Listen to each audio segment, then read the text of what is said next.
Bonjour. Aujourd'hui, je voudrais vous poser une petite devinette. Regardez bien.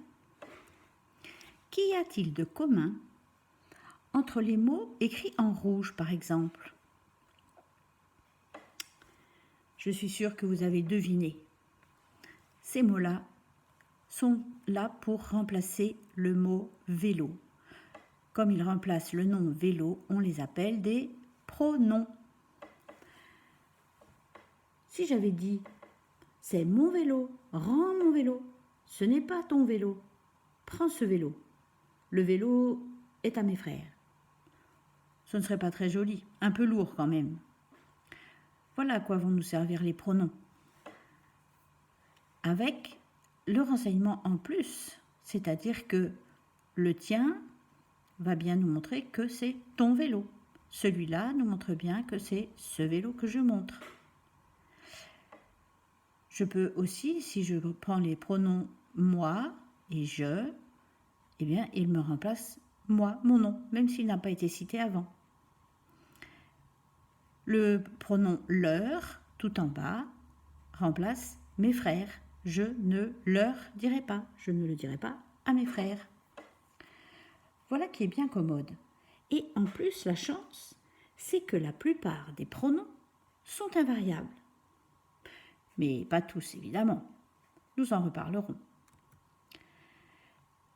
Les pronoms ont à peu près les mêmes catégories que les déterminants. On retrouve les pronoms possessifs, qui vont dire à qui appartient ce dont on parle. Les pronoms démonstratifs, c'est ce que je montre. Les pronoms indéfinis, on ne sait pas trop de qui on parle, personne, quelqu'un. Pour les pronoms relatifs, les pronoms interrogatifs, ils sont invariables, ou presque. Ils ne nous intéressent pas trop pour l'instant.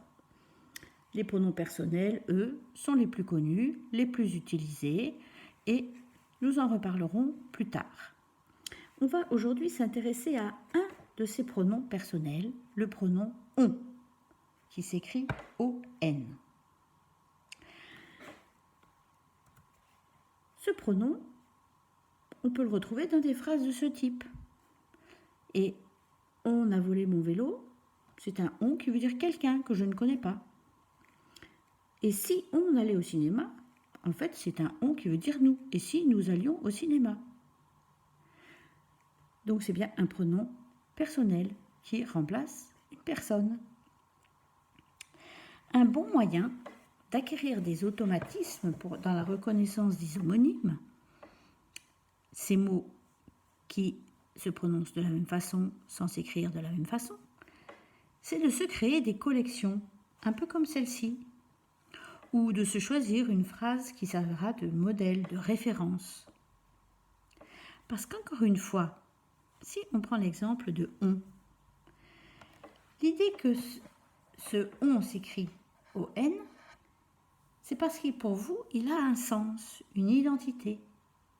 Et quand vous aurez à l'écrire, vous ne choisirez pas au hasard on O-N ou on O-N-T, mais vous vous poserez simplement la question de savoir de quoi vous voulez parler. Au revoir, à bientôt.